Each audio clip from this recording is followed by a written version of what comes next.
तो कैसे हैं आप सब? बढ़िया। स्वागत है आपका दोबारा से सिंह एकेडमी के तीसरे लेक्चर में। और आज हम पढ़ने वाले हैं बच्चों साइटोप्लाज्म के बारे में और न्यूक्लियस के बारे में। हाँ, वीडियो बहुत लेट आ रही है लेकिन आ तो गई।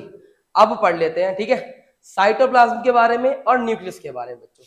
मैं एक बारी, जो बच्चा आज की वीडियो में बिल्कुल नया नया जुड़ा है, मैं बच्चों एक बारी आपसे रिक्वेस्ट करूंगा कि आप लोग प्रीवियस दोनों वीडियो को देख के आए। क्यों? क्योंकि मैंने उसमें जितना भी सारा प्रोसेस था मैंने सारा समझा रखा है। एक बारी उसको देख लें, ठीक है। सेल की फर्स्ट लेक्चर हो गया, सेकंड लेक्चर हो गया, ठीक है। और फिर आप इस वीडियो पर आए, तभी आपको ये जो लेक्चर आज का अच्छे समझ में आएगा, ठीक है। शुरू करें, चलो। और एक बात और, आज बहुत बहुत डिटेल डिस्कशन करेंगे साइटोप्लाज्म के बारे में और न्यूक्लियस के बारे में। जिस मुझे पता है कि मोस्ट ऑफ द बच्चों का जो डाउट रहता है ना इस चैप्टर के, इस टॉपिक को लेके, साइटोप्लाज्म और न्यूक्लियस को लेके, आज आप लोगों का सब क्लियर हो जाएगा, ठीक है। Okay, let's start the class. तो बच्चों आज हम पहले पढ़ने वाले हैं साइटोप्लाज्म के बारे में। किसके बारे में? साइटोप्लाज्म के बारे में। अब साइटोप्लाज्म देखो, बायोलॉजी जो होती है इसको पढ़ने का सबसे बेस्ट तरीका यही है कि आप पहले वर्डिंग देखो। अगर आप वर्डिंग समझ पा रहे हो और आप वर्ड्स को तोड़ के उनका पर्टिकुलर मीनिंग समझ पा रहे हो, तो इस चैप्टर को और बेसिकली बायोलॉजी को पढ़ना और समझना बहुत सिंपल हो जाता है, ठीक है। अब यहां पर क्या लिखा है बच्चों? साइटोप्लाज्म। सबसे पहले मैं आप लोगों को बता दूं, साइटोप्लाज्म दो वर्ड से मिलकर बना है बच्चों। किससे? दो वर्ड से मिलकर, साइटो एंड दूसरा वर्ड क्या है आपका? प्लाज्म। साइटो का मतलब क्या होता है? साइटो का मतलब होता है सेल। क्या होता है? सेल। और प्लाज्म का मतलब क्या होता है बच्चों? फ्लूइड। क्या होता है? फ्लूइड। तो सेल के अंदर जो फ्लूइड होता है उसे हम क्या बोलते हैं? साइटोप्लाज्म, ठीक है। अब ये आपके सामने डायग्राम बना हुआ है, ठीक है। मैंने यहाँ पर थोड़ा सा ज्यादा कलरिंग नहीं करी, बहुत मैसी हो जाता। पूरा का पूरा मैंने शो करने की कोशिश करी है कि मैं साइटोप्लाज्म को दिखा पाऊं, और बेसिकली अदर जितने भी आपके ऑर्गेनल्स हैं और जितना भी आपका मेटाबॉलिक जहां पर ही फंक्शन हो रहा है, जिन जिन ऑर्गेनल्स के पास में, मैंने वो सारे के सारे, सारे तो नहीं लेकिन कुछ कुछ मैंने कवर कर दिए हैं जो हमें अभी फिलहाल देखने ही है, ठीक है। क्योंकि जब मैं चैप्टर आपका जब टॉपिक शुरू करूंगा सेल ऑर्गेनल, उसमें मैं आपको सारे के सारे जितने भी सेल के अंदर ऑर्गेनल पाए जाते हैं, इधर वो आपकी प्लांट सेल हो, एनिमल सेल हो, सभी का मैं कवर करूंगा। लेकिन अभी के लिए फिलहाल इतना ही देखते हैं, ठीक है। तो साइटोप्लाज्म देखो, ये जितना भी आप ये डॉट देख रहे हो ना, व्हाइट वाला, इसी को बोलते हैं बच्चों साइटोप्लाज्म। क्या बोलते हैं? साइटोप्लाज्म। देखो, सबसे बड़ी कंफ्यूजन जो बच्चों को रहती है वो यही रहती है कि साइटोप्लाज्म जो हमें, मतलब कंफ्यूजन नहीं कहेंगे, हमें जब भी हम डायग्राम्स देखते हैं और जब भी रीड करते हैं ना, हमें यही लगता है कि साइटोप्लाज्म का मतलब क्या हुआ? सेल के अंदर जितना भी कुछ सब्सटेंस प्रेजेंट है, चाहे वो सेल ऑर्गेनेल हो, चाहे वो कोई सेल इंक्लूजन हो, कोई भी हो, न्यूक्लियस तक हम इन्वॉल्व कर जाते हैं और उसे क्या बोलते हैं? हम साइटोप्लाज्म बोलते हैं। क्या बोलते हैं बच्चों? साइटोप्लाज्म। लेकिन आज हम ये पढ़ेंगे कि साइटोप्लाज्म में न्यूक्लियस इन्वॉल्व नहीं होता बच्चों। साइटोप्लाज्म में न्यूक्लियस इन्वॉल्व नहीं होता। अब ये बहुत अजीब सी लग रही है ना कि सेल के अंदर न्यूक्लियस है, सेंटर में न्यूक्लियस है, लेकिन फिर साइटोप्लाज्म में क्यों नहीं इसको काउंट कर रहे? उसे समझ लेंगे अब एक बार, ठीक है। फिलहाल अभी देख लेते हैं तो साइटोप्लाज्म क्या होता है, एक बार देख लो। Cytoplasm is the fluid content inside the plasma membrane. अभी मैंने बताया कि आपकी प्लाज्मा मेम्ब्रेन, अब देखो नेमिंग कर रहे हैं एक बार। मैंने लास्ट क्लास में आप लोगों को प्लाज्मा मेम्ब्रेन बहुत डिटेल्ड बता दिया था, सारा का सारा फंक्शन समझा दिया था, समझ में आया था ना? जिसे नहीं आया, जिसे नहीं पता, एक बार ही वीडियो दोबारा देख ले, ठीक है। मैंने बहुत आराम से पढ़ाया है तो उसको थोड़ा सा फास्ट करके देख ले, उसी कोई इशू नहीं है, लेकिन देख ले एक बारी। तो प्लाज्मा मेम्ब्रेन जब वहां से क्लियर हो जाएगा तो यहां पर समझने में ज्यादा दिक्कत नहीं आएगी, ठीक है। अब देखो बच्चों, बहुत ध्यान से देखना, ये सेल है आपकी, क्या है बच्चों? ये आपकी सेल है, ठीक है। मैं नेमिंग कर रहा हूं फटाफट। सेल की ये क्या है बेटा? Plasma membrane. क्या नाम है इसका? Plasma membrane. क्या नाम है इसका? Plasma membrane. हमने पढ़ा था ना, प्लाज्मा मेम्ब्रेन एक बॉर्डर है। क्या है? एक बॉर्डर है जो सेलेक्टेड मॉलिक्यूल को सेल के अंदर से बाहर और बाहर से अंदर जाने देगा। आया याद? थ्रू डिफ्यूजन और सम इन सम केस ऑस्मोसिस। अब आपको मैंने बताया था कि ऑस्मोसिस एक स्पेशल टाइप होता है किसका, डिफ्यूजन का। याद आया, आया ना, ठीक है। अगर आया तो बहुत अच्छी बात है, जिसे नहीं पता दोबारा नहीं बोलूंगा, एक बार वीडियो देख लो और फिर आना एक बार यहाँ पर, ठीक है। चलो देखो, अब प्लाज्मा मेम्ब्रेन ये रही। अब प्लाज्मा मेम्ब्रेन के अंदर जो आपका cellular component, sorry cellular component नहीं बोलेंगे, जो लिक्विड कंटेंट है, जितना भी लिक्विड कंटेंट ना बोलते हम बेसिकली क्या बोलेंगे, फ्लूइड कंटेंट। क्या बोलेंगे, फ्लूइड कंटेंट। जितना भी सेल के अंदर का कंटेंट है क्या बोलते हैं, साइटोप्लाज्म। क्या बोलते हैं, साइटोप्लाज्म। समझ में आया? ये जितना भी आपका ये व्हाइट डॉट दिख रहा है ना, ये सारा का सारा आपका क्या है बच्चों, साइटोप्लाज्म। क्लियर हुआ? क्या है बच्चों, साइटोप्लाज्म। ठीक है। अब मेरा जो नेक्स्ट स्लाइड पे टॉपिक है, उसके लिए मैं तुमसे क्वेश्चन कर रहा हूं, समझना जरा, सुनना एक बार भाई। साइटोप्लाज्म का मतलब है liquid content inside the cell. चलो सर इतना डन हो गया, कंप्लीट हो गया, समझ में आ गया, ठीक है। अब मैंने पूछा कि अगर सेल के अंदर न्यूक्लियस भी है, पता है ना, सेल की स्ट्रक्चर देखी ना, न्यूक्लियस होता है ना उसके अंदर, तो फिर वो साइटोप्लाज्म का पार्ट क्यों नहीं है? ठीक है। तो उसी के लिए मैंने अगले स्लाइड पे आपके लिए 3 डिफरेंसेस बताने हैं, मुझे समझाना है पूरा का पूरा। डन, शुरू करें। अब देखो आगे, एक बारी दोबारा देख लो जिसको नहीं, अगर मैं दोबारा बता दे रहा हूं। साइटोप्लाज्म का मतलब होता है प्लाज्मा मेम्ब्रेन के मतलब साइटोप्लाज्म का मतलब क्या होता है कि इनसाइड द प्लाज्मा मेम्ब्रेन जितना भी फ्लूइड कंटेंट होता है उसी को हम क्या बोलते हैं, साइटोप्लाज्म बोलते हैं। मैं अभी बता देता हूँ, साइटोप्लाज्म के अंदर फर्दर एक कंटेंट पाया जाता है, हम बोलते हैं साइटोसोल। क्या बोलते हैं, साइटोसोल। तो जो आप फ्लूइड कंटेंट की बात करते हो ना, फ्लूइड कंटेंट की, वो फ्लूइड कंटेंट होता है आपका साइटोसोल। क्या होता है, साइटोसोल। अब यार सर आप कंफ्यूज कर रहे हो, यही सोच रहे हो ना भाई, कंफ्यूज कर रहे हो भाई आप, या तो आप साइटोसोल बोल दो या तो आप साइटोप्लाज्म बोल दो। तो भाई साइटोप्लाज्म मतलब साइटोप्लाज्म ही बोलूंगा और साइटोसोल भी बोलूंगा, दोनों बोलूंगा। अब दोनों को देखते हैं वो है क्या क्या। डन, चलो ओके। यहां से देखो, बड़े ध्यान से देखना, बहुत ध्यान से। साइटोप्लाज्म का मतलब देख लो एक बार दोबारा से, क्या था इसका मीनिंग बेटा, लिक्विड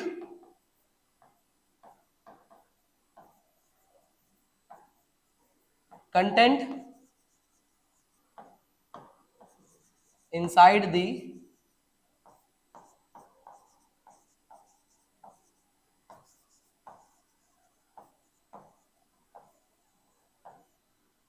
प्लाज्मा मेम्ब्रेन।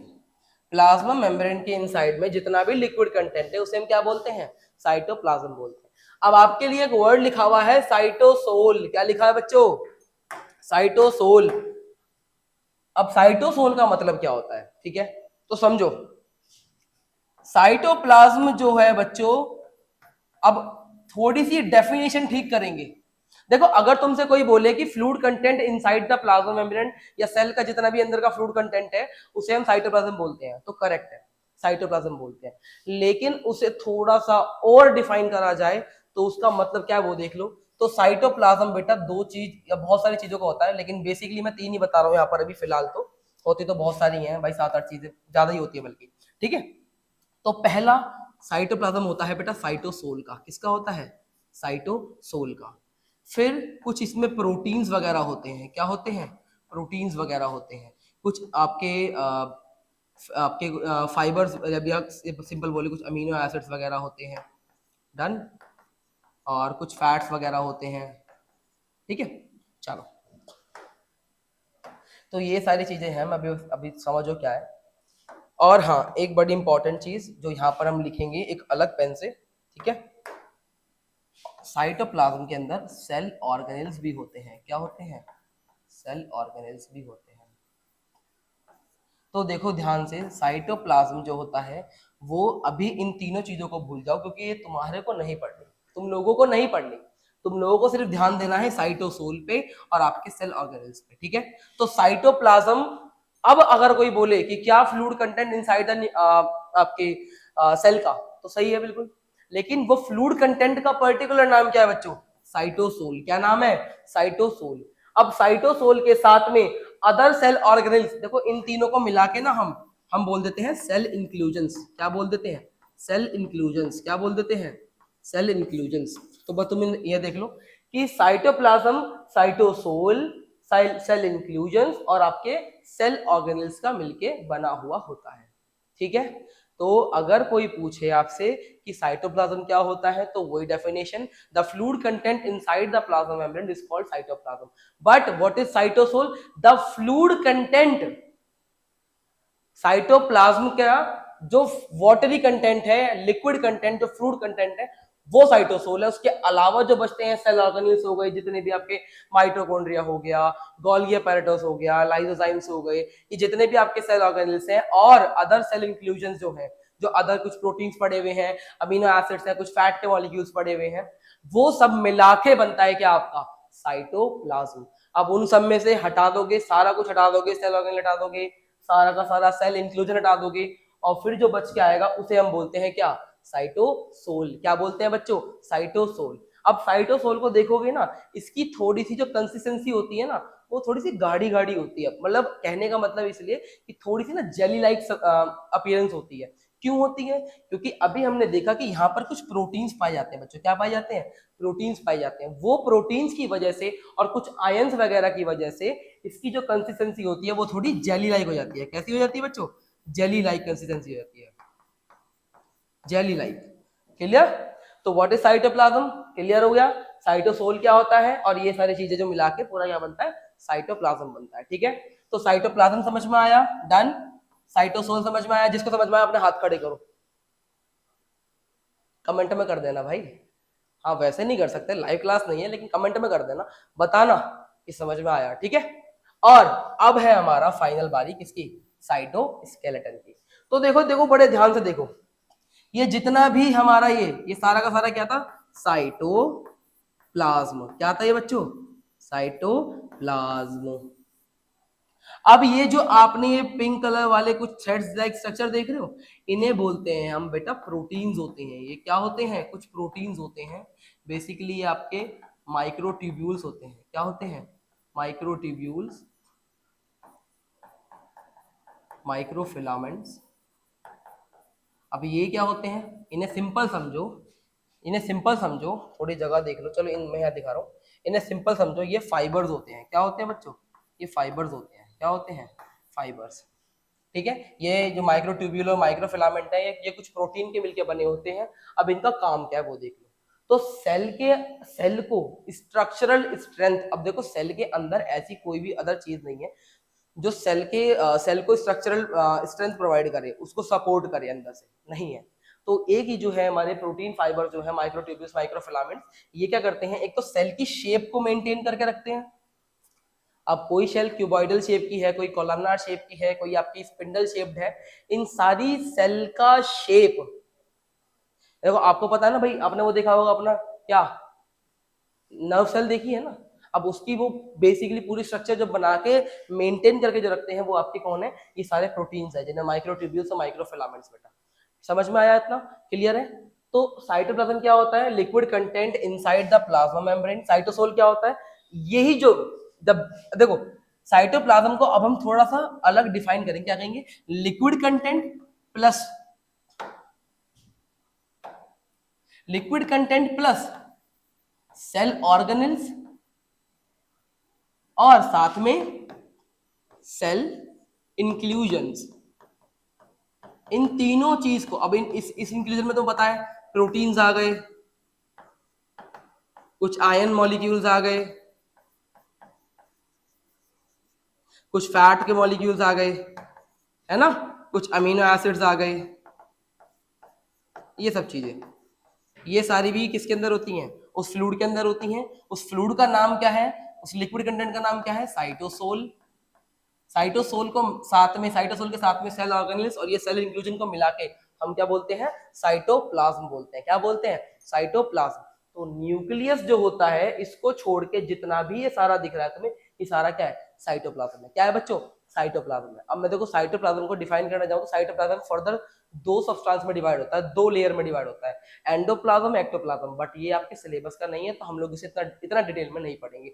इतना आप लोगों के लिए काफी है, मोर देन इनफ है। अपने पेपर में एज इट इज लिख के आना, कहीं पर भी मार्क्स नहीं कटेंगे, ठीक है। लेकिन सीक्वेंस वाइज और थोड़ा सा अच्छे से लिख के आना, डायग्राम वगैरह बना के, तो बहुत अच्छे नंबर मिलेंगे। डन। आगे देखो, तो साइटोस्केलेटन का वर्क समझ गए। ये क्या करता है, प्रोवाइड्स स्ट्रक्चरल स्ट्रेंथ बच्चों, ठीक है। तो सेल को provides structural strength to cell. समझ में आया? डन। पीछे कर एक बार दोबारा देख लो, ठीक है। स्क्रीनशॉट वगैरह ले लो, जैसे भी आप लोगों को सूटेबल लगे। चलो let's move to the next slide. तो पढ़ ले एक बार। Cytoplasm is the fluid content inside the plasma membrane. अब हम समझ चुके हैं जो ये फ्लूइड कंटेंट है, इसी का नाम क्या है बच्चों, साइटोसोल। अब इसी के अंदर फर्दर क्या प्रेजेंट होते हैं, आपके सेल ऑर्गेनेल्स प्रेजेंट है, ठीक है। और ये सेल ऑर्गेनेल्स का काफी सारा फंक्शन होता है। अब कौन कौन से हैं, जैसे माइटोकॉन्ड्रिया हो गया, लाइसोजाइम्स हो गए, है ना, गोल्गी एपेरेटस हो गया, एंडोप्लाज्मिक रेटिकुलम हो गया, हाँ हाँ बिल्कुल, एंडोप्लाज्मिक रेटिकुलम हो गया, ठीक है। अब उनके अपने अपने फंक्शन है, वेरियस फंक्शन है, वो समझेंगे जब अगली वीडियो आएगी। उससे पहले अभी इतना डिटेल में, मतलब इतना मतलब डरना मत, कंफ्यूज मत होना, उससे पहले इतना देखो बस, ठीक है। साइटोसोल में और क्या होते हैं, कुछ सेल इंक्लूजन्स हो गए हैं, जिसमें हमने बेसिकली हम बात करेंगे प्रोटीन्स के बारे में। किसके बारे में, प्रोटीन्स के बारे में। प्रोटीन कौन कौन से, आपके माइक्रोट्यूब्यूल, कौन कौन से, माइक्रोट्यूब्यूल और माइक्रो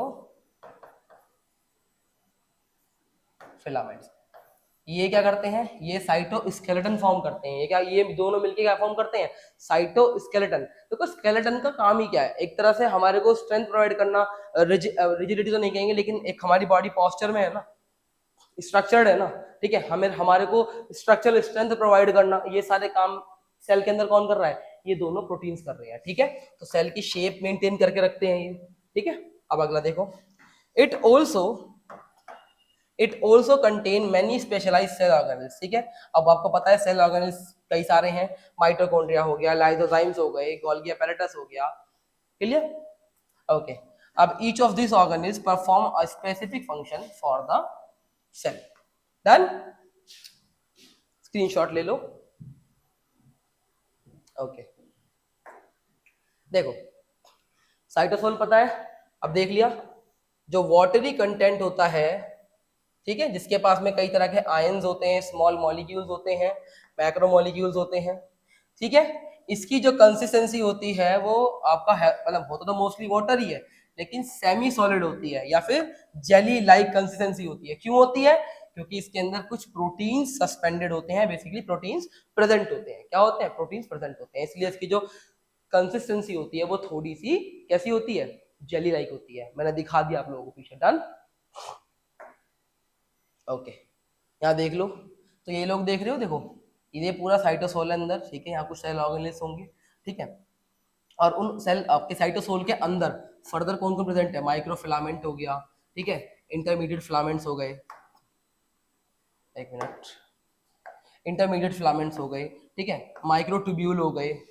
अब आप लोगों को समझना है कि भाई माइक्रोफिलामेंट और माइक्रोट्यूब्यूल ये दोनों है तो प्रोटीन, लेकिन किस प्रोटीन के मिलके बने हैं। अगर देखो ये आप लोगों के सिलेबस का नहीं है, आप लोगों को नहीं समझना, बट मैं फिर भी बता दे रहा हूँ, ताकि होता है ना कि एक्स्ट्रा चीज पता होनी चाहिए। सेल अब पढ़ रहे हैं तो क्यों ना थोड़ा सा एक्स्ट्रा पढ़ लिया जाए, ज्यादा पढ़ लिया जाए, कोई इशू तो नहीं है। कम पढ़ना इशू है, ज्यादा पढ़ना इशू नहीं है, वो आपके आगे के लिए काम आएगा, ठीक है। देख लो एक बार, तो माइक्रोफिलामेंट जो होता है बच्चों, वो एक प्रोटीन होता है, इसका नाम क्या होता है, एक्टिन प्रोटीन। क्या नाम होता है, एक्टिन प्रोटीन, इससे मिलके बना होता है। और इंटरमीडिएट फिलामेंट और ये माइक्रोफिलो, अभी माइक्रोट्यूब्यूल की बात करते हैं, तो माइक्रोट्यूब्यूल आपका बना होता है बेटा ट्यूबुलिन प्रोटीन का। किसका बना होता है, ट्यूबुलिन प्रोटीन का। और ये दोनों फिलामेंट मिलके साइटोस्केलेटन बनाते हैं, और साइटोस्केलेटन आपका क्या प्रोवाइड करता है, स्ट्रक्चरल सपोर्ट स्ट्रेंथ, किसको, सेल को प्रोवाइड करता है। समझ में आया, पढ़ लो। द साइटोस्केलेटन जो नेटवर्क होता है फाइबर्स का, जो सपोर्ट करता है सेल को, इसको शेप प्रोवाइड करता है, ठीक है ना, स्ट्रक्चरल स्ट्रेंथ प्रोवाइड करता है, ठीक है। देख लो यहाँ पे ध्यान से एक बार पढ़ लो।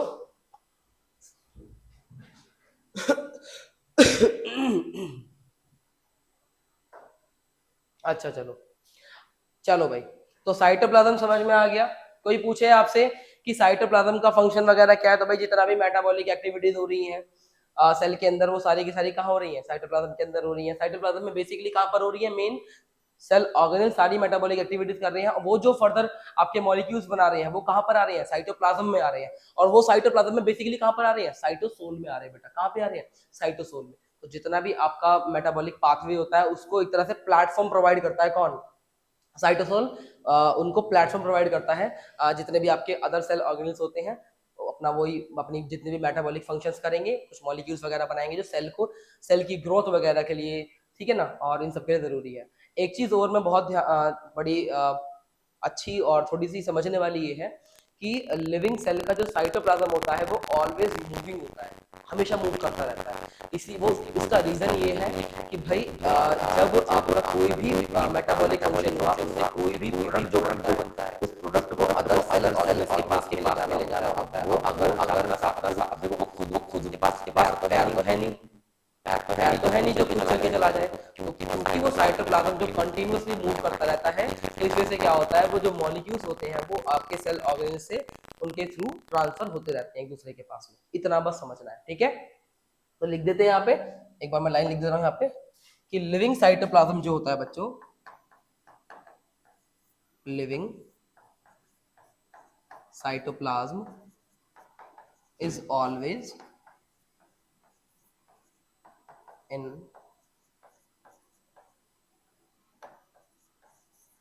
Moving state. Done, okay. अब बात कर लेते हैं न्यूक्लियस के बारे में। किसके बारे में, न्यूक्लियस के बारे में। तो सबको पता होगा सेल के अंदर सेंट्रल पार्ट जिसने घेरा हुआ है वो कौन है, हमारा न्यूक्लियस साहब। ये सेल के जो सेल है ना वो एक एरिया है, क्या है, एरिया। और ये जो न्यूक्लियस है ना वो उस एरिया का दादा है, क्योंकि सेंट्रल पोजीशन सेल के अंदर किसने ली हुई है, हमारे न्यूक्लियस ने बच्चों, ठीक है। न्यूक्लियस होता कैसा है, दिखता कैसा है, उसकी लेयर वगैरह, उसके अंदर क्या होता है, हमें न्यूक्लियस के बाहर तो इतना कोई काम की चीज नहीं है जो न्यूक्लियस की आउटर मेम्ब्रेन की बात करें, लेकिन जो हमारे लिए इंपॉर्टेंट है वो न्यूक्लियस के अंदर जाना बहुत जरूरी है, ठीक है। न्यूक्लियस का काम कैसा है, तो एक बार हम पहले न्यूक्लियस की स्ट्रक्चर देख लेते हैं, नॉर्मल स्ट्रक्चर देख लेते हैं, उसके बाद फिर शुरू करेंगे, ठीक है। चलो बहुत बहुत ध्यान से देखना। तो बच्चों न्यूक्लियस की ये होती है आउटर मेम्ब्रेन, क्या होती है, आउटर। तो इसे बोलते हैं हम आउटर, एक मिनट से अलग पेन से ले लेते हैं।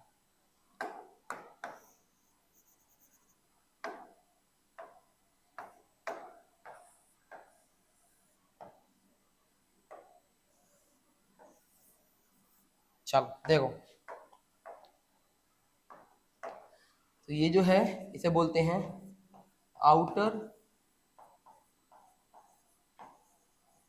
न्यूक्लियर मेम्ब्रेन, ठीक है।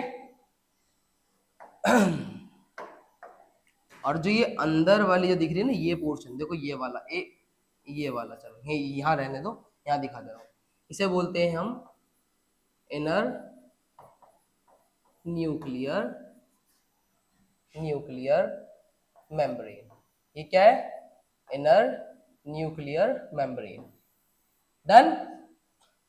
अच्छा एक चीज और, इनर न्यूक्लियर मेम्ब्रेन और आउटर न्यूक्लियर मेम्ब्रेन कंबाइन करके फॉर्म करते हैं आपका न्यूक्लियर एनवलप। क्या फॉर्म करते हैं, न्यूक्लियर एनवलप। तो क्वेश्चन अगर आए पेपर में कि व्हाट इज न्यूक्लियर एनवलप, तो क्या बोलोगे, जो इनर न्यूक्लियर मेम्ब्रेन होती है और आउटर न्यूक्लियर मेम्ब्रेन होती है वो कंबाइन करके कंबाइन करती हैं और क्या फॉर्म करती हैं, न्यूक्लियर एनवलप फॉर्म करती हैं। क्या फॉर्म करती हैं, न्यूक्लियर एनवलप। डन हो गया, समझ में आया, क्लियर, ओके। अब देखो ये अंदर का जो पार्ट है न्यूक्लियस के, इसे बोलते हैं हम न्यूक्लियोप्लाज्म। क्या बोलते हैं? न्यूक्लियोप्लाज्म। क्या बोलते हैं? न्यूक्लियोप्लाज्म। क्या बोलते हैं बच्चों? न्यूक्लियोप्लाज्म। जैसे साइटोप्लाज्म सेल के अंदर का फ्लूइड कंटेंट, ऐसे ही न्यूक्लियस के अंदर का फ्लूइड कंटेंट क्या बोलते हैं? न्यूक्लियोप्लाज्म। डन? एक मिनट रुकना बस। ओके, चलो देखो ध्यान से, चलो ठीक है। ओके, अब ये छोटे छोटे से गैप दिख रहे हैं आपको, देखो यहाँ ध्यान से देखना, ये बेटा इन्हें बोलते हैं हम न्यूक्लियर पोर। क्या बोलते हैं? Nuclear pore. क्या बोलते हैं? Nuclear pore. तो इनर न्यूक्लियर मेम्ब्रेन और आउटर न्यूक्लियर मेम्ब्रेन आपका फॉर्म करती है न्यूक्लियर एनवेलप, और न्यूक्लियर एनवेलप पूरा नहीं होता, मतलब बेसिकली कई कई जगहों पे से छोटे छोटे आपके गैप्स छूट जाते हैं। इन गैप्स को, इन जगहों को हम क्या बोलते हैं? न्यूक्लियर पोर बोलते हैं। क्या बोलते हैं? Nuclear pore. अब न्यूक्लियर पोर की जरूरत क्या है वो देख लो एक बारी भाई। चलो पहले ये समझ लो, इतना समझो, अभी समझाऊंगा। न्यूक्लियर पोर देख लिया, क्लियर हो गया। अब देखो न्यूक्लियर पोर के बाद में जो ये आपको थ्रेड लाइक स्ट्रक्चर दिख रही है, ये थ्रेड लाइक स्ट्रक्चर, बेटा इसे बोलते हैं हम क्रोमैटिन। क्या बोलते हैं? क्रोमैटिन। क्या बोलते हैं? क्रोमैटिन। डन? और जो ये आपको नीला स्ट्रक्चर दिख रहा है, इसे बोलते हैं हम न्यूक्लियोलस। क्या बोलते हैं? न्यूक्लियोलस। क्या बोलते हैं? न्यूक्लियोलस। अब न्यूक्लियस के बारे में इतना डिटेल डिस्कशन नहीं करना हम लोगों को, हमें सिंपल न्यूक्लियस के फॉर्म, न्यूक्लियस के फंक्शन के बारे में और ये सब चीजों के बारे में समझना है, ठीक है। तो पहला तो हम समझेंगे न्यूक्लियर पोर के बारे में, ठीक है। आपने ये लोग आपने पढ़ लिया कि इनर न्यूक्लियर मेम्ब्रेन और आउटर न्यूक्लियर मेम्ब्रेन मिलकर क्या बना रही है?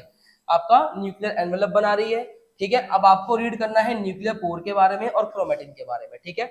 तो let's start with the nuclear pore. बच्चों किसके बारे में पढ़ेंगे अब हम? न्यूक्लियर पोर के बारे में। तो देखो मैं तुम्हें सिंपल बताता हूँ अभी, बहुत सिंपल। जो न्यूक्लियर पोर होता है ना, वो इसलिए होता है न्यूक्लियस के पास में, न्यूक्लियस के ऊपर। उसका एक रीजन है, सुनो कैसे।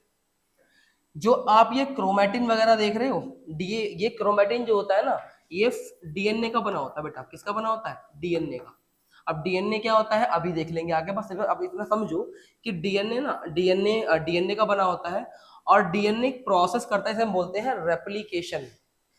रेप्लिकेशन, ठीक है। ट्रांसक्रिप्शन, तो बेसिकली जो ट्रांसक्रिप्शन करता है उससे क्या बनाता है? वो आरएनए के मॉलिक्यूल्स बनाता है। क्या बनाता है? आरएनए के मॉलिक्यूल्स। अब आरएनए कौन है? डीएनए का भाई है।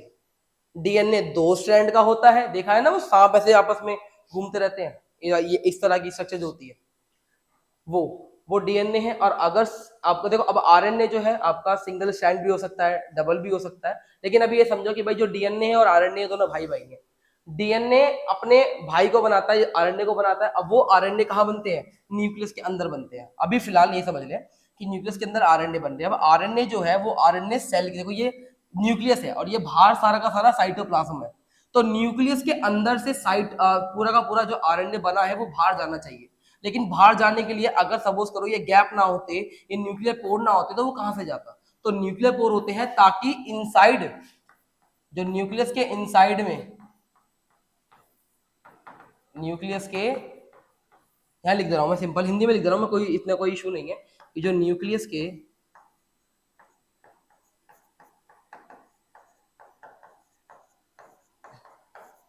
इनसाइड से, या इनसाइड से जितना भी मॉलिक्यूल न्यूक्लियस से साइटोप्लाज्म में ट्रैवल करेगा, वो किसके थ्रू करेगा? न्यूक्लियर पोर के थ्रू। न्यूक्लियस की इनसाइड से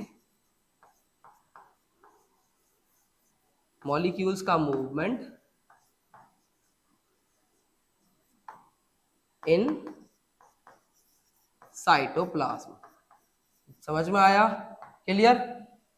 डन? अब देख लो, ठीक है, दोबारा देख लो। न्यूक्लियस है, न्यूक्लियस दो मेम्ब्रेन का बना होता है, inner nuclear membrane, outer nuclear membrane. Outer और इनर आपस में मिलकर न्यूक्लियर एनवेलप फॉर्म करती है। फिर इसके पास में न्यूक्लियर पोर होता है। न्यूक्लियर पोर का काम क्या होता है? न्यूक्लियस के अंदर बेसिकली कुछ मॉलिक्यूल्स बनते हैं, जो बेसिकली अभी हम आरएनए की बात कर रहे थे। उन आरएनए को न्यूक्लियस से साइटोप्लाज्म में लाने के लिए वो कुछ गैप चाहिए। वो गैप जो होते हैं वो कौन होते हैं? न्यूक्लियर पोर होते हैं। उसके थ्रू आरएनए जो है न्यूक्लियस से आपका साइटोप्लाज्म में ट्रैवल करेगा। फिर हमने पढ़ा आपका किसके बारे में? न्यूक्लियस के बारे में। और हमने देखा जो ये थ्रेड लाइक स्ट्रक्चर है, इसे हम बोलते हैं क्रोमैटिन। क्रोमैटिन जो बना होता है वो डीएनए का मिलकर बना होता है। सिंपल। इतना देख लिया, न्यूक्लियस का स्ट्रक्चर देख लिया पूरा का पूरा, देख लो एक बार, क्लियर। आगे चले, ओके, तो देख लो एक बार, यहाँ पे देख लो, ये डबल, ये दो, ये दिख रही है दोनों मेम्ब्रेन, और ये थ्रेड लाइक स्ट्रक्चर क्रोमैटिन हो गया, ये पूरा का पूरा न्यूक्लियोप्लाज्म हो गया न्यूक्लियस के अंदर का, ये रहा न्यूक्लियोलस, ठीक है, ये न्यूक्लियर पोर हो गए, देखो ये दो गैप्स है, ये वाले जो गैप्स है, ये रहे न्यूक्लियर पोर आपके, डन। और ये न्यूक्लियर एनवेलप हो गया, तो दोनों लेयर से मिलकर बनाया, क्लियर। यहाँ देख लो एक बार, तो न्यूक्लियस जो होता है वो डबल लेयर कवरिंग होती है न्यूक्लियर मेम्ब्रेन की, ठीक है, जिसे न्यूक्लियर मेम्ब्रेन बेसिकली बोलते हैं। और न्यूक्लियर मेम्ब्रेन जो होती है उनके उनके पास में पोर्स होते हैं जो ट्रांसफर करती है मटेरियल का इनसाइड से न्यूक्लियस के, कहां पर, आउटसाइड द साइटोप्लाज्म में, बेसिकली सेल न्यूक्लियस से बाहर ले जाता है वो साइटोप्लाज्म में। अब वो बेसिकली कौन से मॉलिक्यूल आपको मैंने बताया, आरएनए वगैरह, ठीक है, आरएनए, ठीक है। इस अब पर्टिकुलर कौन सा आरएनए होगा ये भी बता सकते हैं, लेकिन इतना पढ़ना बहुत ज्यादा, बहुत एक्स्ट्रा हो जाएगा, इतना नहीं पढ़ना। चलो देखो, अब आरएनए के सॉरी आरएनए कह रहा था, न्यूक्लियस की बात कर रहे हैं, न्यूक्लियस के अंदर में किसको देखा, क्रोमैटिन को देखा, ठीक है। देखो न्यूक्लियस का स्ट्रक्चर देख लिया, न्यूक्लियर पोर के बारे में समझ लिया, अब न्यूक्लियस का मेन काम क्या है वो तो सुन लो। अब सुन लो बहुत ध्यान से, न्यूक्लियस के अंदर बेटा डीएनए नाम की चीज होती है, क्या होती है, डीएनए नाम की चीज, जिसे हम बोलते हैं, क्या फुल फॉर्म होती है, जल्दी बताओ, अरे लिखी हुई है भाई देख लो, डिऑक्सीरिबो डिऑक्सीराइबो न्यूक्लिक एसिड। ये जो डीएनए है ये जरूरी है, क्यों, क्योंकि इस डीएनए के ऊपर सब सारी की सारी इंफॉर्मेशन लिखी हुई है कि आपकी आने वाली जनरेशन कैसी होगी, कैसी इन द सेंस कि अगर आप जैसे भाई एक मेल फीमेल उन्होंने रिप्रोड्यूस करा एंड उनका ऑफरिंग बना, वो मतलब बेसिकली जब बेबी हुआ, अब वो बेबी किस पे जाएगा, अब कहते हैं ना कि भाई ये लड़का जो है ये अपनी मम्मी पे गया है, ये अपने पापा पे गया है, वो किसकी वजह से है, वो इस डीएनए की वजह से है, क्यों, क्योंकि डीएनए के ऊपर बेटा जीन्स नाम की चीज होती है, क्या होती है, जीन्स। अब वो वाली जीन्स नहीं जो पहनते हैं, ये दूसरा जीन है, ठीक है, जीन। अब ये जीन जो होता है यही इंफॉर्मेशन होती है, यही वो आपके छोटे छोटे लेटर से होते हैं जो लिखे हुए होते हैं कि भाई ये आंख का कलर ऐसा होगा और आपके बालों का कलर ऐसा होगा, ये सारी चीज इस डीएनए के ऊपर जीन्स, जो जीन्स होते हैं उनके ऊपर लिखी होती है, और वो आपके फिर पेरेंट से ऑफस्प्रिंग में जाते हैं, ठीक है, पेरेंट्स से ऑफस्प्रिंग में जाते हैं, और फिर वो बेबी जब बनता, मतलब जब बॉर्न होता है, ग्रो करता है, तो वो सारी की सारी जो अपीयरेंस है, जो डीएनए पे जो थी वो इन्फॉर्मेशन जो थी वो सारी की सारी उसमें दिखाई देती है, ठीक है। तो बेसिकली कहने का मतलब ये है कि जितने भी कैरेक्टर्स हैं आपके पेरेंट्स के, जितने भी, मतलब सारे नहीं, लेकिन जो आपके कैरेक्टर्स हैं, इनहेरिटेबल कैरेक्टर, इनहेरिटेबल मतलब जो आपके एक जनरेशन से या एक आपके ऑफस्प्रिंग में ट्रांसफर हो सकते हैं, तो वो सारे के सारे कैरेक्टर जो है बेसिकली उनका ट्रांसफर जो होता है वो बेटा डीएनए के थ्रू होता है, किसके थ्रू होता है, डीएनए के थ्रू। अब देख लो क्या होता है, तो डीएनए जो होता है, मैं पहले आपको समझाना चाहूंगा, आगे देख लो, सॉरी यहां से देख लो। तो पहले हम समझते हैं बेटा, आपके कुछ टर्म्स हैं, एक और लिख लो यहां पर, क्रोमैटिन। पहले हम समझते हैं क्रोमैटिन के बारे में, किसके बारे में, क्रोमैटिन। तो जो तुम्हें ये थ्रेड लाइक स्ट्रक्चर दिख रही है यहाँ पे, इसे हम बोलते हैं क्रोमैटिन, क्या बोलते हैं, क्रोमैटिन, क्या बोलते हैं, क्रोमैटिन। अब ये क्रोमैटिन बना किसका होता है, बहुत ध्यान से देखना, क्रोमैटिन जो होता है बच्चों, वो आपकी ये थ्रेड लाइक स्ट्रक्चर्स होती हैं, क्या होती हैं, ये थ्रेड लाइक स्ट्रक्चर्स होती हैं, क्या होती हैं, थ्रेड्स लाइक स्ट्रक्चर। ये बनी हुई किसकी होती हैं, तो ये मेडअप ऑफ होता है बेटा, मेडअप ऑफ न्यूक्लियोसोम्स, किसका बना होता है ये, न्यूक्लियोसोम्स। अब न्यूक्लियोसोम्स क्या होते हैं अभी दिखाएंगे, बिल्कुल दिखाएंगे, सुन लो। तो पता है क्या होता है, जैसे ये एक न्यूक्लियोसोम है, तो एक न्यूक्लियोसोम दूसरे न्यूक्लियोसोम से जुड़ा होगा, फिर वो तीसरे से, फिर वो चौथे से, ऐसे करके आपके बहुत सारे न्यूक्लियोसोम आपस में कंबाइन करते हैं और एक थ्रेड लाइक स्ट्रक्चर बेटा फॉर्म करते हैं, जिसे हम क्या बोलते हैं, क्रोमैटिन बोलते हैं, क्या बोलते हैं, क्रोमैटिन। ये क्या बेटा, क्रोमैटिन है। अब क्रोमैटिन क्या होती है, थ्रेड लाइक स्ट्रक्चर होते हैं, किसके बने होते हैं, न्यूक्लियोसोम्स के। अब न्यूक्लियोसोम्स क्या होते हैं वो देखो बड़े ध्यान से,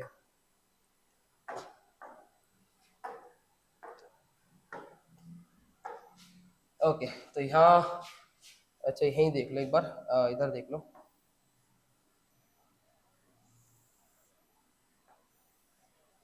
ओके, तो न्यूक्लियोसोम्स क्या होते हैं हम देखो बड़े ध्यान से।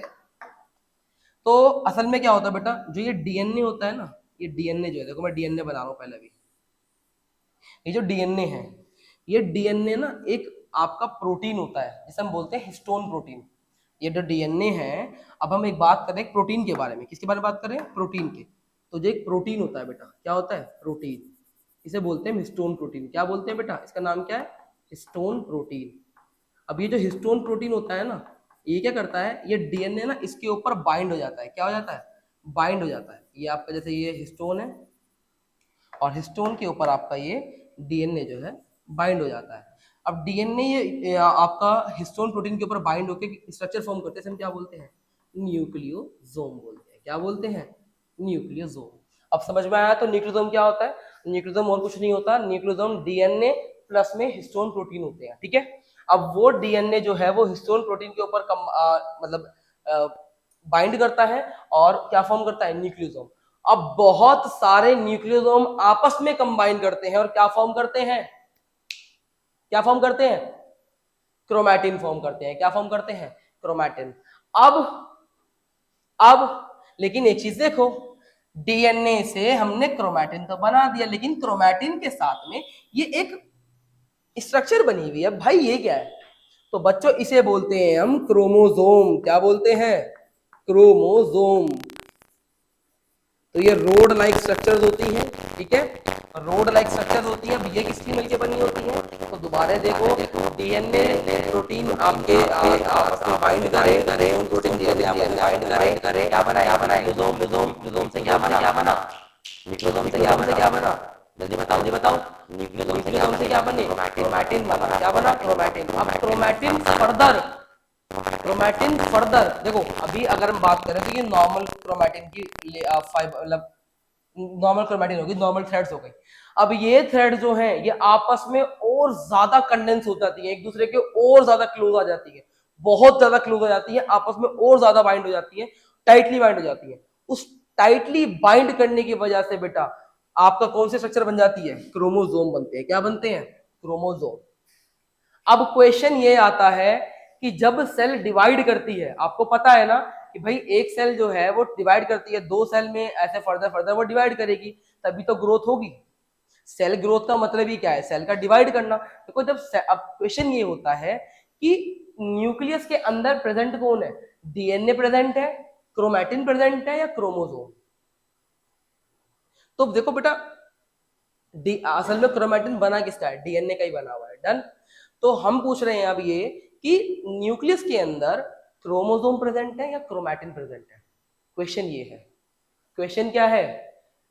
आपके न्यूक्लियस के अंदर डीएनए प्रेजेंट है, सॉरी क्रोमैटिन प्रेजेंट है या फिर क्रोमोसोम प्रेजेंट है? इसका आंसर सोचो। दिए मैंने आपको 10 सेकंड्स दिए, या तो वीडियो पॉज करो फिर सोचो और फिर वापस आना इस पे। डन। वरना फिर मैं 10 सेकंड्स काउंट करूंगा और फिर उसके बाद में शुरू करेंगे, पूछे फिर देखेंगे। 10, 9, 8, 7, 5, 6, 4, 3, 2, 1। Times up. सोच लिया? कर लिया है? पिछला सारा का सारा पुराना देख लिया? अब सुनो बहुत ध्यान से, देखो जरा भाई, सेल के अंदर दोनों देखे जाते हैं। सेल जो न्यूक्लियस होता है उसके अंदर दोनों देखे जाते हैं, क्रोमैटिन भी देखा जाता है, क्रोमोसोम भी देखा जाता है। क्रोमैटिन भी देखा जाता है, क्रोमोसोम भी देखा जाता है, बट दोनों अलग अलग केस में होते हैं। किसके में? अलग अलग केस में। अब सुनो बहुत ध्यान से, यहीं पे देखना बच्चों, देखो जरा ध्यान से। ये एक सेल है, अगर ये सेल डिवाइड नहीं कर रही, if it is not dividing, बेटा अगर ये सेल डिवाइड नहीं कर रही, तब इस न्यूक्लियस के अंदर ये जो सेल है, इसका जो ये न्यूक्लियस है, इस सेल का जो ये न्यूक्लियस है, इस न्यूक्लियस के अंदर देखा जाता है बच्चों क्रोमैटिन। क्या देखा जाता है? क्रोमैटिन। अगर सेल डिवाइड नहीं कर रही है तो न्यूक्लियस के अंदर क्या देखा जाता है? क्रोमैटिन देखा जाता है। क्या देखा जाता है? क्रोमैटिन। लेकिन जब सेल डिवाइड करने वाली होती है या बेसिकली डिवाइड करने के बिल्कुल पीक पर होती है, जब डिवाइड करने वाली होती है, ठीक है, तो देख लो अब ये वो सेल है जो आपकी डिवाइड कर रही है या बेसिकली अबाउट टू डिवाइड है, अबाउट टू डिवाइड है। तो बहुत ध्यान से देखना भाई, बहुत ध्यान से। अब क्या होगा, इसके अंदर बेटा देखे जाएंगे आपके क्रोमोसोम्स। क्या देखे जाएंगे? क्रोमोसोम्स। तो मेरा अब क्वेश्चन समझ में आया कि अगर सेल आपकी डिवाइड कर रही है तो न्यूक्लियस के अंदर क्रोमोसोम देखे जाएंगे, और अगर आपकी सेल डिवाइड नहीं कर रही तो आपके न्यूक्लियस के अंदर क्या देखे जाएंगे? क्रोमैटिन देखा जाएगा। समझ में आया? डन। और अब ये सारा का सारा, अब देखो ध्यान से देखो, तो ये क्रोमोसोम था, अब ये क्रोमोसोम बना है बेटा क्रोमैटिन का। किसका बना है ये? क्रोमैटिन का। और क्रोमैटिन फर्दर जो है वो न्यूक्लियोसोम्स वगैरह का बना हुआ है, और न्यूक्लियोसोम जो है वो बेसिकली क्या है? डीएनए हिस्टोन प्रोटीन ही है। तो मैंने नॉर्मल यहाँ पर डीएनए दिखाया। अब देखो डीएनए के ऊपर ये तुम देख रहे हो, ये सीढ़ियां देख रहे हो, स्टेयर जो देख रहे हो, इन स्टेयर्स को ही बेटा हम क्या बोलते हैं? बेसिकली इन्हीं के ऊपर क्या होते हैं? जीन्स प्रेजेंट होते हैं। क्या होते हैं? जीन्स प्रेजेंट होते हैं। तो इन स्टेयर्स के ऊपर ही क्या होती है? जीन्स होते हैं। अब जीन्स क्या होते हैं? ये बेटा इनहेरिटेबल इंफॉर्मेशन होती है। क्या होती है? इनहेरिटेबल ट्रेड्स, ठीक है। अब ब्रैकेट में लिख लो, यही वही इंफॉर्मेशन है जो ये बताएगी कि आप अपने मम्मी पे जाओगे या अपने पापा पे जाओगे। क्या इन द सेंस कि भाई उनकी तरह ही आपका कद काठी होगी, और आपके आंखों का कलर, आपके बालों का कलर, ये सारी चीजें, जितने फैक्टर है, जितने भी ये कैरेक्टर है, तो ये सारी चीजें जो है ये डीएनए के ऊपर, ये जीन्स के पास में होती है। ये सारी इंफॉर्मेशन किसके पास में होती है? जीन्स के पास में। अब डीएनए फिर न्यूक्लियोसोम के साथ अपने स्टोन प्रोटीन के साथ में कंबाइन करता है, और क्या फॉर्म करता है? न्यूक्लियोसोम। फिर न्यूक्लियोसोम फर्दर कंबाइन करते हैं और एक बीड लाइक स्ट्रक्चर बनाते हैं। जैसे मोती नहीं पिरो देते, ऐसे ऐसे, और ऐसे बहुत सारे न्यूक्लियोसोम बनते हैं, आपस में कंबाइन होते हैं, क्या बनाते हैं? क्रोमैटिन बनाते हैं। और क्रोमैटिन बेटा फिर फर्दर, ये जो क्रोमैटिन है ये फर्दर किस में बन जाता है? क्रोमोसोम में। लेकिन क्रोमैटिन तब तक होगा सेल के अंदर जब तक सेल डिवाइड नहीं कर रही, लेकिन जब सेल डिवाइड करने वाली होती है तब आपका बेटा क्रोमैटिन नहीं बोलेंगे, तब क्या बोलेंगे? इस केस में क्रोमोसोम्स बोलेंगे। क्लियर हो गया बच्चों? देख लो, पक्का हो गया ना? ठीक है, एक बार दोबारा देख लेना। ठीक है, चलो आगे देखें, आगे चलें। ओके, तो ये देख लो बच्चों, देखो ये क्रोमोसोम ये रहा। अब क्रोमोसोम फर्दर खुला है, ये क्रोमैटिन देखो ये रहा, और देखो बेटा फिर ये रहा डीएनए पूरा का पूरा। समझ में आया? तो वही फंक्शनल सेगमेंट्स जो होते हैं डीएनए के, उन्हें क्या बोलते हैं? जीन्स बोलते हैं। ठीक है। अब एक सेल जो डिवाइड नहीं कर रही, उस केस में जो डीएनए है वो क्रोमैटिन की फॉर्म में प्रेजेंट होता है, अभी मैंने बताया आपको। फिर जो क्रोमैटिन होता है, अब तुम्हें तुम्हें सिंपल समझना चाहिए कि न्यूक्लियस के अंदर है तो डीएनए, अब वो दो फॉर्म में है। जब सेल डिवाइड कर रही है तो क्रोमैटिन की फॉर्म में नहीं, क्रोमोसोम की फॉर्म में। लेकिन जब सेल डिवाइड नहीं कर रही तो किसकी फॉर्म में? क्रोमैटिन की फॉर्म में। ठीक है। तो क्रोमैटिन मटेरियल जो होता है वो विजिबल कैसे होता है? एंटेंगल्ड होता है, मतलब इल्जे हुए होते हैं आपस में। ठीक है। और किसका होता है? बेसिकली आपको पता है डीएनए और साथ में हिस्टोन प्रोटीन, मतलब न्यूक्लियोसोम का बना होता है। और whenever the cell is about to divide, the chromatin further condensed or to form chromosomes. Done? देख लो एक बारी। ओके, अब हमारा लास्ट है फंक्शन ऑफ न्यूक्लियस के बारे में। तो देखो न्यूक्लियस बहुत जरूरी है हमारे सेल के अंदर, जितने भी मेटाबॉलिक आपके एक्टिविटीज हो रही है बेटा उसके लिए। देखो क्योंकि आपको पता है, मैं अभी सिंपल बता रहा हूँ कि भाई प्रोटीन वगैरह चाहिए होता है अदर आपके फंक्शन वगैरह के लिए, कई जगह पे कई एमिनो एसिड चाहिए होते हैं। और तो ये जो आरएनए, मतलब जो बेसिकली जो न्यूक्लियस होता है ना, ये सारी चीजों के लिए एक तरह से ये लगा लो कि भाई सामान प्रोवाइड कर रहा है, और उससे वो जो भी चीज बनाएंगे वो अदर ऑर्गेनिज्म बनाएंगे। तो जितनी भी मेटाबॉलिक एक्टिविटीज होती है ना, उनको कंट्रोल ये करता है। बेसिक माना ये मतलब होता यही है कि अलग अलग ऑर्गेनिज्म अपनी अपनी मेटाबॉलिक एक्टिविटीज कर रहे हैं, लेकिन उन सबको जो एक फर्दर कंट्रोल मिलता है ना, वो किससे मिलता है बेटा? न्यूक्लियस से मिलता है। किससे मिलता है? न्यूक्लियस से। तो न्यूक्लियस जितनी भी मेटाबॉलिक एक्टिविटीज होती है उनको कंट्रोल करता है। और अगर अगर आप एक काम करो, आप सेल के अंदर से न्यूक्लियस निकाल दो, तो आपका जो सेल का प्रोटोप्लाज्म है, जो सेल का प्रोटोप्लाज्म है, वो सारा का सारा मर जाएगा। अब आप लोगों को देखो कंफ्यूज नहीं होना, मैंने एक नया वर्ड बोला है अभी। क्या बोला है? प्रोटोप्लाज्म। क्या बोला है? प्रोटोप्लाज्म। तो देखो एक चीज सुनो, प्रोटोप्लाज्म जो होता है वो सब होता है, न्यूक्लियर मेम्ब्रेन भी आएगी उसके अंदर, न्यूक्लियस भी आएगा, और पूरा का पूरा साइटोप्लाज्म आएगा। साइटोप्लाज्म के अंदर सिर्फ cytosol, cell organelle, cell inclusion. लेकिन प्रोटोप्लाज्म के अंदर साइटोप्लाज्म भी आ रहा है, न्यूक्लियस भी आ रहा है, और साथ में आपका कौन आ रहा है?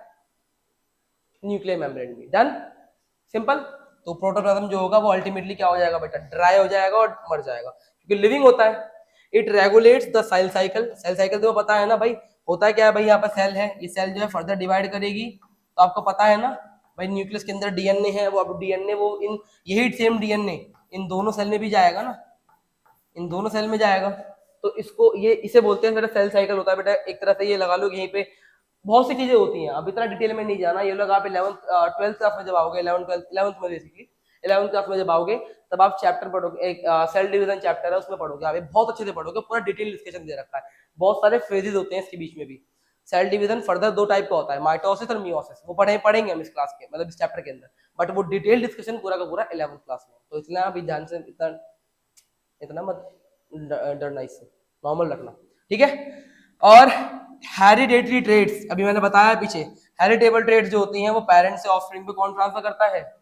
न्यूक्लियस ट्रांसफर करता है, और ये आपके किसका फंक्शन था? न्यूक्लियस का फंक्शन था। तो आज की क्लास में ये लो भाई, हमारा लेक्चर अटेंड करने के लिए जिसने भी अटेंड करा है, बहुत शिद्दत से करा होगा, बहुत तरीके से करा होगा, तो उन सबको भाई एक प्यारा सा थैंक यू, ठीक है।